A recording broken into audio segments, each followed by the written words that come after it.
Vara Parkodres Podcast'ı. Va xeleka bi destekên can tercüme hatiye hazırkirin. Can tercümeya merkeza wê li Rihayê bi kadroyeka hoste bi tecrübeyên salan bi êrêkirina noter sondxarî tercümeyan dike. Ji bo ewraqên resmî û ji bo karendinên tercümeyê can tercüme bi hemî zimanên cîhanê di xizmeta we de ye.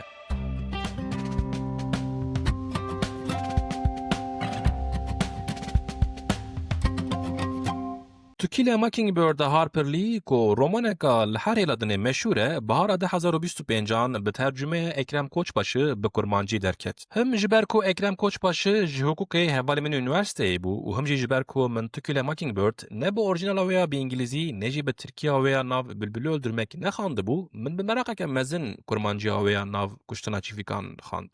Hinek teorîsenên tercümeyan dibêjin lazim e metin xwe bide hîskirin ku ew ji zimanekî din hatiye. Hinek jî dibêjin qetiyan na. Gerek bi teknikên wek transpozisyon û tu belkî bi adaptasyonê xandevan bi metnê nehese ku ew tercüme ye. Di transpozisyon û adaptasyona da çawa dibe. Em bibêjin tercüman gava metnê ji zimanê îngilîzî radike dibe zimanê kurmancî, cil û kincên kurmancan li metnê dike, da ew xerîb nesekine. Ekrem Koçbaşı di kuştina çîvikan da bi awayekî eşkere werkiriye. Lê ew dibêje wî ji dest însanên bê ku tercümeya wî bixwînin radibin dibêjin çima ne kuştina bilbilan lê kuştina çîvikan illallah kiriye. Mockingbird bi Tirkî alaycı kuş, bi kurmancî belkî emkanın bibêjinê têrêtin asker, li wan hêlên Mississippiya Amerîka heye û sembola wir e, bes li hêla me eynî çûk, eynî çûçik, eynî çîvik tune.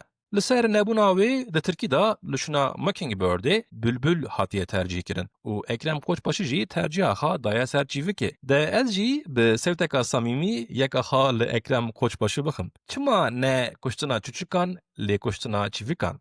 Çûçik. Ew çûçika wê stranê. Ewa ku çûye di bindarê ra, silavek şandiye ji yarê ra, kî ser min û wê yarê fesadiyê bike, Xwedê nehêle ji biharê ra.